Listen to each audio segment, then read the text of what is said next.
and you know what that means. It's time for John's Dungeon Corner, right here at the Collective in Altamont Springs, Florida. Oh, yeah. Good stuff going on. Good stuff. It's spring. The weather's starting to warm up, sort of, kind of in a way. It's a nice 75 degrees here in Florida. Well, here, at least in Central Florida. And, boy, we got some good stuff going on. All right. So today, happy St. Patrick's Day. Yes, today is St. Patty's Day. I have my green right here, the Green Dragon. That's right. And it's Friday. And, of course, we have a special guest appearance by none other than the adult Green Dragon. There it is.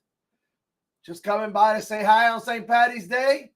What more better than a Green Dragon, right? Okay, so right here at the Collective, we have some visiting going on by the adult Green Dragon, just stopping by to say hello. All right, so other than St. Patty's Day and it being Green Dragon Day, and Green Slime Day. The Green Slime came by, but kind of slithered off. No pun intended. But anyway, so wow, Green Dragons and Green Slime, what can I tell you? And of course there's goblins, and oh my gosh, they all came by to wish us a happy St. Patty's Day. It was awesome. They kind of came and went, you know how those guys are. The orcs came by, you know, and just about every green creature I could did. The Green Dragon decided to hang out with us today. Anyway, so, talking about dragons and cool stuff that has come in. Look at this. You guys remember the Amethyst Dragon Tower? Yeah. Then there's the Red Dragon Tower that came in. But look, brand new. This is really nice. It's a Blue Dragon Tower. Look at the Blue Dragon. Look at that, huh? Really nice. Curled up around his tower. Die goes in here, comes out. Boom. Comes on out. Very nice indeed. I like it. So now there's three dragon towers. They didn't make a green one yet, but I'm sure they will. So not to worry. I'm pretty sure they will make one. Right? Isn't that blue one nice? Really nice. So very cool stuff. Very cool stuff all around. Anyway, so all right. So today we're going to talk about, well, like I said, there's a new Dragon Tower, a couple new things. I didn't bring a lot of stuff out there because I wanted to get into the nitty-gritty of today. So I'm going to start with some questions that I have kind of put off, but I didn't want to put them off anymore.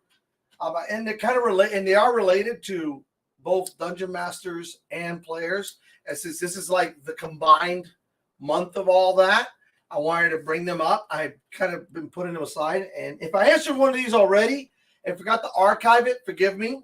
I will answer it again. And, you know, it's all good. Okay? All right. So here we go. Let's talk about, this is a really, really good one that I got. So what advice can you give to a semi-veteran player who is trying to teach new players? Okay. So, all right. So semi-veteran, I'm guessing that they've probably been playing for a while. And they're trying to help some new players, either they're starting as a dungeon master, or they're a player who's trying to build a group and has a couple new players. So, what advice can you give to a semi-veteran player who is trying to teach new players? Okay, so here's what I got to tell you. If you're a DM, my first piece of advice is go and take a look at January's different segments that I did, because there's a lot of information in there. Okay, as to how to put together the party and how to kind of do challenge ratings and that kind of thing. If you're trying to teach new players the game, that is really good as a DM. As a player, all right, I would basically sit down, and I did this. I did it really quick one day, and I would create a character with them. I would sit down, because that's what, and I did it during session 0 of my DM, but as a player, it's even better, because if you're going to be playing with them and they're new players, and you can sit down with them and say, okay, look, here's what I'm going to create. I'm going to create a half-elven bard. I just like using that because it's so easy. And everybody pretty much has either heard or created or seen or played with a character like that, all right? And then you say, okay, so let's sit down, and if you're not the DM, ask the DM, okay, how are we going to create our characters? What system are we going to use? and sit down with them and have your own session zero if the DM's not going to have one. And sit down with them and just roll the dice or use the point system that they're using, whatever it may be, and go step by step and step with the characters. And that's the best way. Now they understand their character, because I think that's important. When new players sit down, they don't know anything. They don't understand what strength and intelligence, wisdom, dexterity, constitution, charisma, all that, and how it affects their player and the gameplay. Go through the mechanics. Just take that segment that I did for DMs doing it section 0 and do it as a player. And now you're in the trenches with them. Now you're no longer even a DM helping your players create their characters. You're a player helping them create their characters. And you're creating yours as you do it. And tell them, okay, so this is the initiative comes from your dexterity. And it's rolled at the beginning of every combat. Okay? Initiative. Because really, if you think about it, initiative is something that's kind of like glossed over sometimes, because really the only time it comes into play is during combat. All right. But it's kind of important to set that. It's, and this is something, and I'm going to tell you all this because I had this question asked to me just in passing. We were talking about initiative and, the feat that helps you with initiative. Alertness gives you that plus 40 your initiative or whatever it is. And you can't be surprised and this, that, the other. But the neat thing about initiative is, yes, it does determine the order in which combat's going to take place. But think about this, gang. So I'm a spellcaster or I'm a rogue. And I think it's really important for these type of characters, not so much for the combat geared characters like the fighter, the paladins, the barbarians, but with spellcasters and rogue, you might want to think about dropping your initiative down. So there is no reason, and this is something you might want to check with your DM. Okay, but there is no reason that during your initiative, if I roll, let's say I go 20, I roll a natural 20, and I'm like, ooh, I get to go first. But I start to think, I'm like, okay, I'd like to hold my initiative to the appropriate, to where I want to go. I want to hold my initiative to that point. Okay. Now, yeah, you can go first and then say, okay, well, I'm going to hold my action until. But what if instead I go, okay, well, I want my initiative. I have a natural 20. I'm going to go. I don't want to go first. And let the numbers start going by. And then you notice, oh, I want to see what this creature does. And then I want to put my initiative right behind his. Oh, that's a little different, isn't it? Or I want to hold my initiative to the very end of the part of the turn. That kind of changes things, doesn't it? So you don't have to go first and say, well, I'm going to hold my action until this happens. No, I'm going to go last. I choose, since I rolled a 20, I actually want to choose to go last in the initiative. Or I want to go after this creature or this character. All right. So that's something to do, because what happens most of the time, I roll a natural 20 and I'm like, I'm the rogue. Or I'm a spellcaster, and now I'm going first, and I'm like, well, I don't know if I really want to go first. I like to go last and see what everybody else does, and then see where I'm going to be most helpful. Or I want to see where all the creatures move into position, then I can move in for that. And this could work with fighters too, with secondary frontline fighters. I want to be behind Elric. I want to see what he engages, that I'm going to engage, so we end up with, because I'm in a good position. Especially if I'm a rogue, I want to end up with advantage on my back attack. Yeah, right? Isn't that cool? Okay, that's just for, it's kind of off the topic of what I'm talking about, but it's part of the topic. That's how important initiative can be. All right, so explain to them how do we get our hit points? I know it says it in the character creation, but where does that come from? How does that number all come together? Okay. My armor class, how is that devised? Okay, what kind of armor do I want to pick? And help them with that. And that's some of the teaching things. It's not just about the game in general, because the game is going to develop differently through every DM. But what doesn't develop are the mechanics, the initiative, rolling for initiative, my hit points when I take damage, my armor class and how it affects getting hit. My to hit numbers. Always explain that. I think that's one of the things that we definitely need to explain to new players is where all these numbers come from and what they actually do. The mechanics. That's what I call the mechanics. Okay, so my character moves 30. Oh, but his only moves 25. Well, hers is moving 35. So we're talking about a dwarf, most standard creatures, most standard characters, and then the wood elf. They move 35. Almost everything moves 30, and there are characters who are a little short-legged, and they only move 25. So explaining that's 5 squares. That's 5 1-inch squares. You know, it's 5, 10, 15, 20, 25. It's done like that. And if you're DM now, I've known DMs that go, okay, well, you move 5 hexes. That's what that equals, you know, instead of the 5, 10. But I like to keep the 5, 10, 15, 20 because of spells. You know, okay, I have a spell that's 120 feet. 120 feet. What is that? Well, that's 200. That's 24 hexes, or it's, you know, 5, 10, 50 is 20. And you can do it that way too. So there's a lot of different things, but those are the things that you have to explain. The measurement, the 5 feet, and spells, and that kind of thing. And that's the other thing. Help your characters with their spells. So you get 3 cantrips, and then you get 2 first level spells for your spell book, or especially with those like the sorcerer and the cleric who prays for their spells on a nightly basis and can change them. Talk to them about that. Explain to them, well, here's your group of spells. These are your attack spells. These are your kind of buffing spells, support spells. These are your healing spells. This is what they need to know. Those are the kind of things that I would teach to the new players. Don't try and teach them the whole game at one time. Forget about it. The mechanics. Like I've said, go through a combat. Go through a mock combat with them. Okay, well, let's create the character. Now let me show you how to use all these numbers. Okay, let's roll for initiative. This is where your initiative, because you've already got the initiative on there. Let's say they have a 16 dexterity. Okay, here they're +3. So, okay, that +3, when we roll initiative, you roll the d20, you add 3, and that's your total for that initiative, for that combat. Okay, and then the next time we roll it again later. All right, skills. Show them how their skills work. Just even if you just make it up. Okay, so let's say he's a rogue. All right, so let's say he's going to try to find a trap. All right, roll your perception.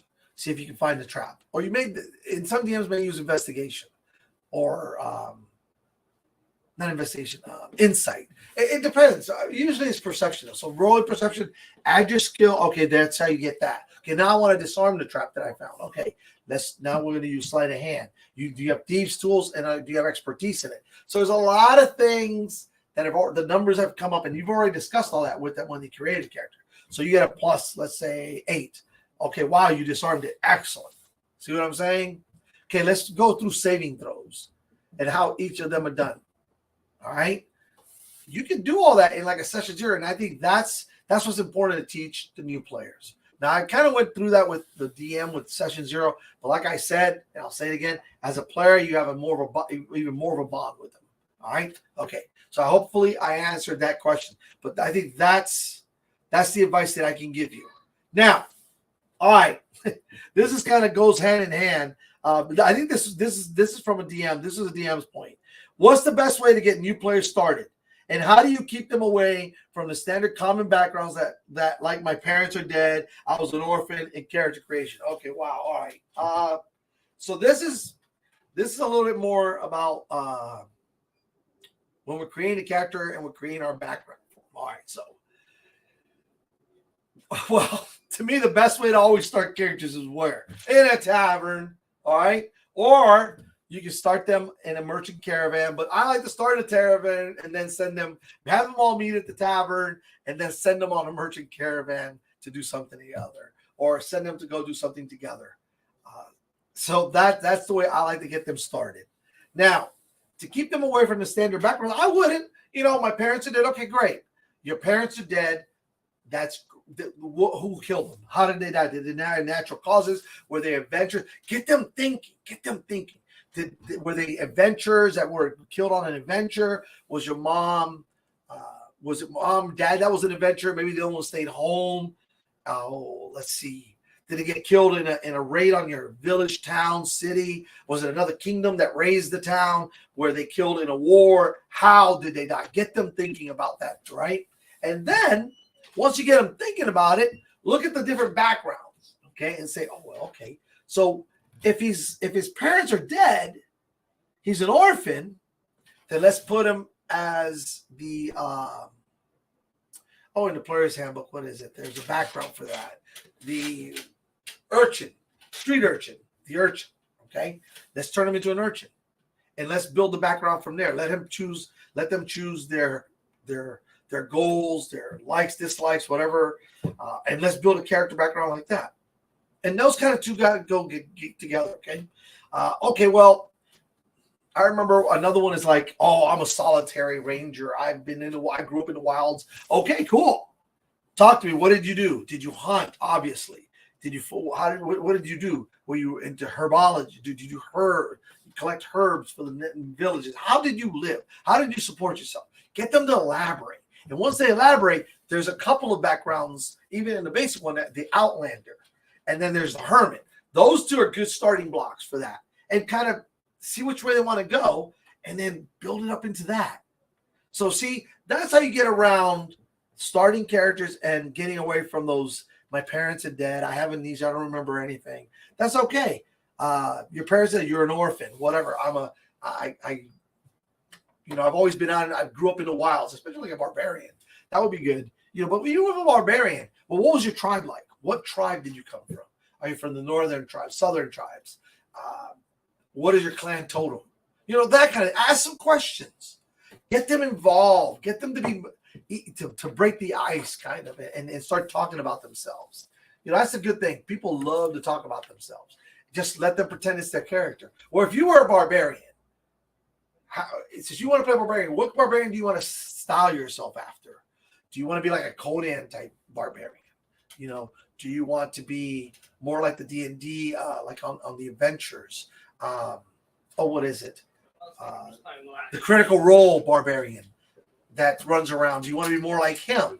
Do you want to be like Wolfgar in the Companions of the Hall? What kind of barbarian do you want to be? Get them to think about it, and then let them put themselves in there, and then go, okay, here we go. All right. So I think hopefully I gave you some ideas there that you can kind of run with. And remember, you can always look at all the books and search through the books and see what kind of backgrounds they are, and then kind of help them or make one up for them. Let me tell you something. Remember, you're the game master, right? Go in, take a look at the backgrounds, and listen to what they're saying. Make some notes, and then if you have to, who cares? Grab a little bit from this background, grab a little bit from that background, a little bit from this, and help them put it together into a background. There's no rule that says you can't. In fact, remember, these are just guidelines. You use whatever you need, however you need it. All right? So I definitely believe in that. I absolutely believe in that. All right. So here we go. Hope that helped. This is a good one. This has been asked a lot. Does my character have to fall into a certain type of alignment? Or am I free to just play them however I want for the moment? Okay, so let's talk about alignments for a little bit, because this seems to be like a sticking point for a sore spot for a lot of people. The alignments are kind of like a guide. Okay, so a paladin does not always have to be lawful good. I think that's been abolished, and we're out of that whole mentality, right? So he doesn't have to be lawful good. So what alignment would it be? Well, evil. I'll tell you this about evil characters. Even the lawful evil ones, which are kind of like the ones that you can kind of put up with sometimes, as long as they don't become a nuisance, hey, they want to be lawful evil. Every once in a while, they want to slit an innocent's throat. They do it on their own, away from everybody. Or maybe they should have been, they do some. You captured these people and you said, okay, we're going to take them to trial. He shanks them. Oh, golly, you can kind of put up with that. The ones that are going to cause you problems are neutral, because that's true evil incarnate. All they believe in is evil. They don't care about being lawful. They don't care about being chaotic. They're evil just because they love it. They taste it. They feel it. It's what they're about. Their being is as black as the darkest night and the lowest pit of hell. You know, so those are characters where you're going to have problems with, I think, if they're playing their alignment. Chaotic evil characters are more like demons. You never know what they expect of them, except that it's not going to be good. Okay? That's the biggest thing between lawful evil and chaotic evil. This is a random, I'm just going to be evil because, hey, it's a cool thing to do. And lawful evil, there's a structure to it. There's a hierarchy to it. But in the end, you know, it might offend people. So, as far as the other alignments, like true neutral, the whole walking the middle of the road, it's interesting. But as long as you can console yourself with the fact that that evil act had to happen because you have to balance out the cosmos, hey, whatever. Once you get into lawful good, of course, it's the epitome of good. And to be honest with you, a lot of people say that it's complete opposite is chaotic evil. I don't think so. I think that to me, neutral evil is that diametric opposite, because that's that true evil. I mean, there's nothing there. There's no lawfulness. There's no chaoticness. It's just evil for being evil, and that's the scary one. That's truly the scary one. Lawful neutral. You know, you obey laws. It depends on how you want to play a character. And I guess that's not really answering the question. Your character, you have to kind of pick an alignment of how you plan on outwardly portraying your character. I mean, if in secret you want to be evil, hey, that's cool. You know, if secretly while the party's sleeping, you want to go steal some of the treasure for yourself, hey, whatever. That really doesn't hurt the party. It's not cool, and it might cause some internal friction if everybody finds you out, you know. But if that's the way you want to play a character, I'm not a real. I let people choose an alignment, and how they role play is completely up to them and what they do. Does alignment have a lot to do in my game? Sometimes. I mean, if you're a paladin of Torm or a paladin of Bane or something, I expect you to kind of, or a cleric of them, I kind of expect you to walk in that shadow kind of. But other than that, you're pretty much free to act however you like. Now, here's where it gets crazy and where it's important to really think alignment. For those of you who do that, is when you have alignment-based items, like a Holy Avenger, or some kind of item that is neutral in your chaotic evil or your lawful good, and you're trying to handle an item that was designed for a neutral character. You can have repercussions to that. That kind of thing, that's where the true alignment really comes in, because it's basically the way your character is in tune with the universe is the way I look at alignment. How am I in tune with the universe? If someone sat there and forget everything else and just looked at me, my core being, what am I? Where am I at? There you go. That's kind of the way I look at that. All right? So I think you can play them however you want at the moment, because it's just like normal people. I mean, we're kind of in the moment kind of people. We tend to do this, but at any given moment, this, right? And we'll leave it at that. Now, here's a good one. How to get into role playing and role playing during combat battle. Oh boy. How to get into role playing and role play during battle. Well, okay, there's some really easy ones that aren't too difficult. So the scene is set out. Let's make it a simple one, all right? Let's make it a one-on-one. You're going down a dark hallway in a dungeon, and you come around the corner, and there's a goblin, and you each stare at each other. So, you know, so the role playing would go, the DM would go, well, you see a goblin, you roll for surprise. That's kind of like the mechanic of it. Let's roll for surprise. All right, neither one of you is surprised. Let's keep it simple. What do? Roll for initiative. Okay, we roll for initiative. You won the initiative. What is your character going to do? All right, well, I'm going to draw. If you didn't have your sword drawn, I'm going to draw my sword. I throw the torch down. Let's say I'm human, right? Now I don't see it in the dark. I throw the torch down. Don't know why the goblin didn't surprise you, because it knew you were coming, but maybe it was, it's a goblin sometimes. They get carried away. I draw my sword, and I immediately lunge. Okay. Now, here comes the mechanical part. Roll to see if you hit. Okay, so you hit. All right, so I lunge, and at the last second, I twist my sword around and come in with an overhead strike from his weak side. All right, and I cut him right on the shoulder. There you go. Role playing during combat. The goblin squeals and jumps back in surprise and then throws a dagger at you. Role playing during combat. Basically, you just, instead of, okay, I swing my sword, I hit, okay, I do this much damage, you kind of role play it. Okay, yeah, you still got to roll your damage. You did 1d8. Okay, I did 11 points of damage to him. Aha, wait a minute. Now let's take that back. So when I reverse caught him from the weak side, I severed his, I mean, a goblin 11, 12 points of damage is pretty nasty. Or even as a DM, the DM could sit there and take it over from there and say, all right, so your blade cuts deep in his shoulder and you see his right shoulder kind of drop limp. His shield is still there, but it's just dangling. Okay, so that's kind of cool. So that's role playing. That's where the role playing comes in, all right? It's simple, it's quick, it's doable.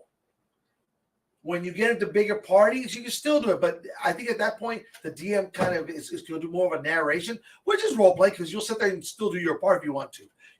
I swing my two-handed sword at him, and what starts out as an overhand, I love doing this, the misdirection attacks, like when I hit, and I hit really good, I turn it at the last second, come in, and I cleave down and cut him right into the shoulder. Or I start my swing overhand towards the right, and I stop it and reverse it and come in from the left. That's doable. I mean, it's Dungeons and Dragons, all right?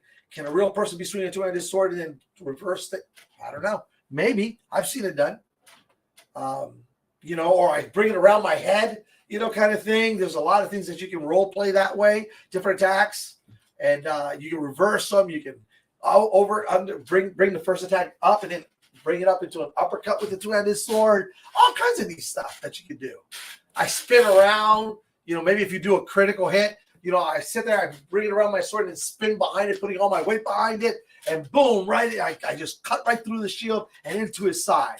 And then you roll your damage. Oh my God, you did 20 points of damage, 23 points of damage. More than likely that's going to kill the goblin. So there you go. That's how you would role play combat. Describe what you're doing.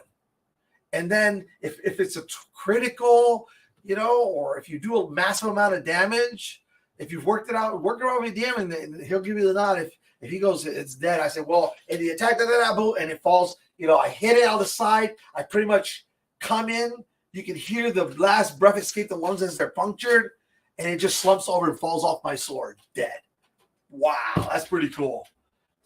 There you go. That's how role playing is done during our combat. And you can keep it simple. It's like I said, well, I'm going to leap at him, and I slash for it. I try to pierce his heart, and it just barely hits he brought the sword over just enough that instead I catch him in his chest, and I penetrate his chainmail, his leather armor, his breastplate, whatever. And you can feel it. I feel the blade sink into his, he feels my blade sink into his skin. Whatever.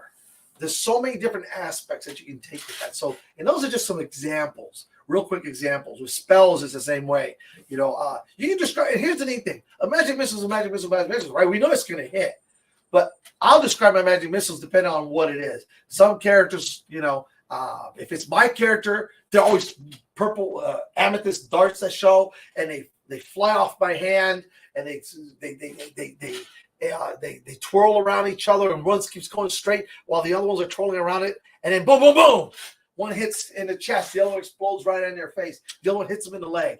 Doesn't matter. They all auto hit, right? They all do the 1d4. It's a force missile kind of thing that doesn't miss. It's awesome. So there you go. Have fun with it. You can create them in 3 different colors. You can, whatever, however you want to do it.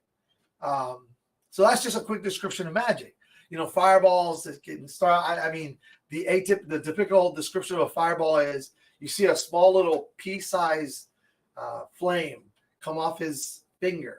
And as it continues to travel towards you, it gets bigger and bigger and bigger. And then it hits and explodes in a massive area. Massive area is a 20 by 20. But you see what I'm getting at? Describe it however you like. And listen, a fireball doesn't necessarily have to be red. For those who like code, you can sit there and make it a bluish white flame. And it streaks out. And then it hits and explodes upward, like ice exploding. It's a cold, cold flame, a colder flame that you've ever felt before. And it's blue and white. Ooh, that's cool, right? So now you kind of went into like the bluish white part of a flame, which is a lot hotter than the red or orange part of it, right? Or the yellow even. I mean, once it gets to that white, have you ever seen a welding torch? What it really looks like at the end? It's not red. It starts out, but when you look at a welding torch or anything like that, whoo, the tip is like pure white almost. And that's the hottest part. Okay, so anyway, there you go. In fact, they say that a welding torch is so hot that it actually feels cold. Anyway, so there you have it. Okay, so and then this one. Okay, so and then this is the last one I'm going to do for today. Also, this is part of that. Duh. Also, what would you do to make combat more exciting? Melee combat more exciting. Okay, I think I kind of made it that way, right? I think that was pretty exciting. But you can have the big booms and you can change the color of things. And I really think that as a DM or as a player, okay, and you got it depends on A, what kind of DM you have, and B, the players. If all the players are into that, now this is going to slow down the game a little bit, but you know what? It is so much fun to describe what you're doing or when spells go off. Especially if you're rolling for a fireball and you roll a bunch of 6s or 5s and 6s and you're doing massive damage. Oh my gosh, that's the best time. That's when you want to get theatrical. All right. Another thing that you can do that's a lot of fun is if people want to dress up or if they want to write out their spells. Oh my gosh. I've had games where characters have come with their spell book and they have these incantations and it's like a one sentence incantation. Doesn't matter, and you've heard it in animations. You hear it all the time. I think one of the coolest incantations, I can't remember the name of the animation, but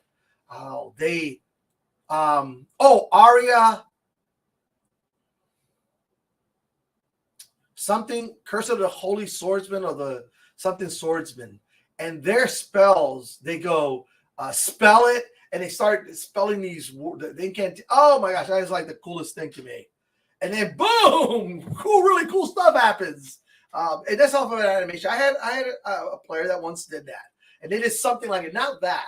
That's the first time I've seen something, but it's so cool. And they're all like that, spelling, and they start spelling. As the heavens lies above the earth, and the earth and the waters cascade, and they launch the spell, and cool stuff happens. It is just, and the more powerful the spell, the longer they get there. It's just really neat the way I love that stuff. And Aria, the Curse of the Sacred Swordsman or something like that is the animation it's from. But look at stuff like that. Get inspired, I mean, I won't ever really get into that, something like that, because I think you would have to have a group of players that are really into something like that. And you don't want to slow the game down for them. But I think that is the coolest when you can get a party to do that. Because at that point, it's about the role playing. It's about the game. It's about having fun. I think that's the highest level of excitement. And when you got warriors that are willing to describe, I mean, there are combos. I've had people describe combos and you're just like, wow. But they only do it like on certain moments, like when they roll 20 or that killing blow.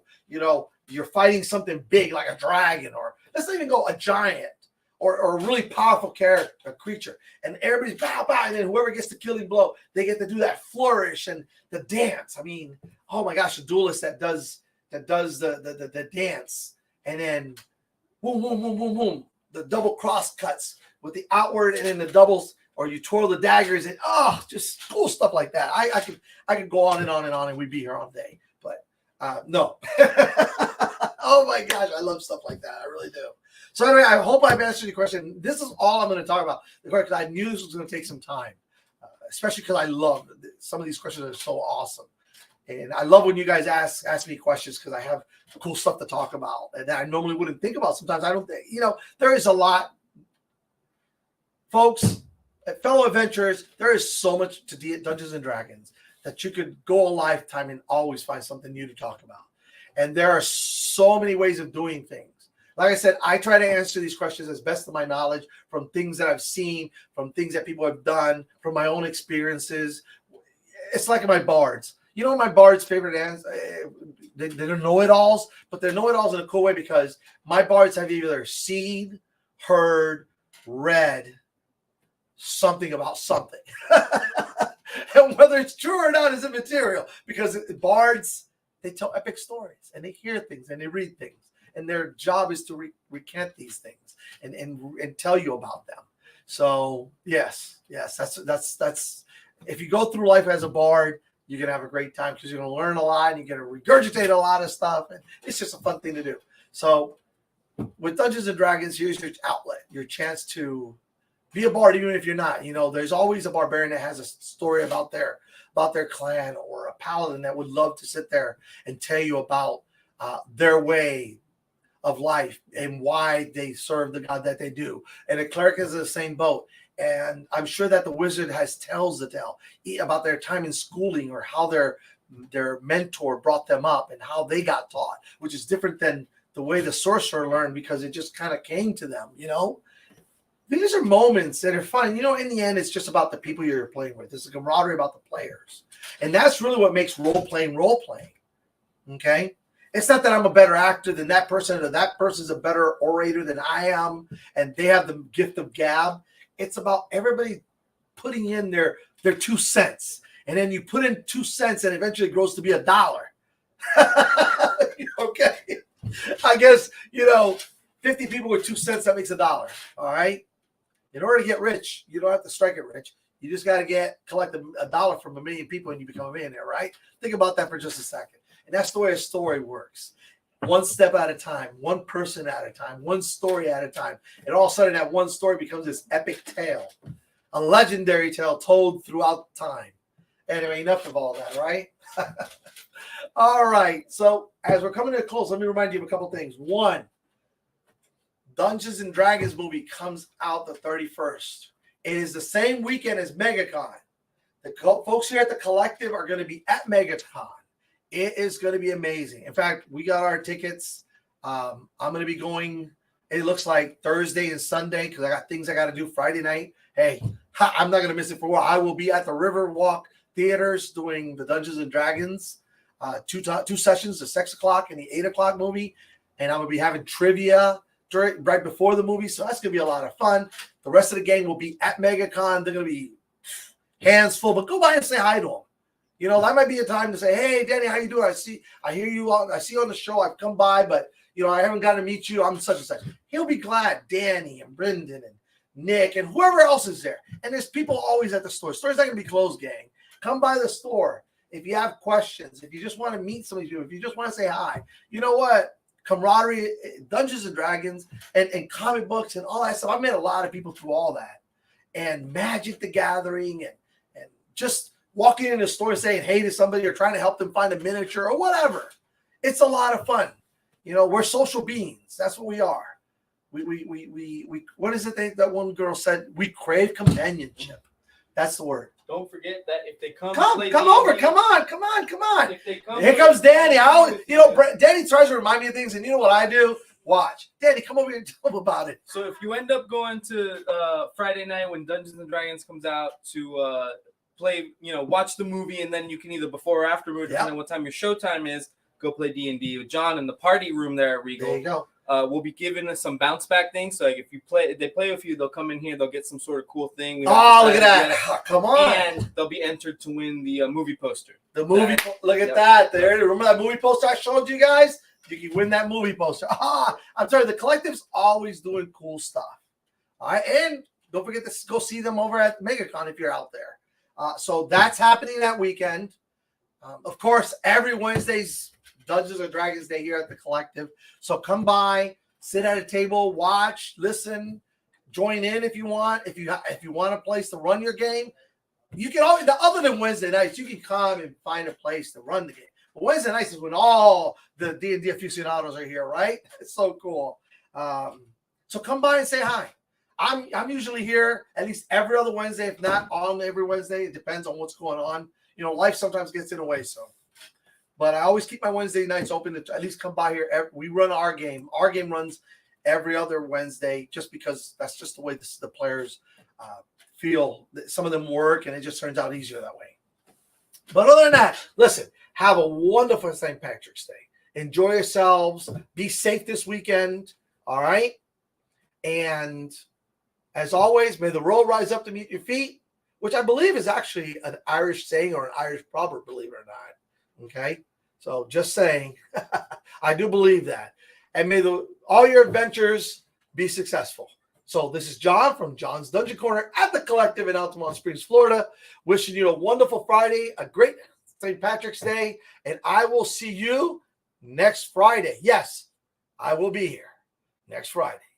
Also, by the way, just let you know, I will be here the 31st to do my show because the movie's not till 6. So I'll see you then too.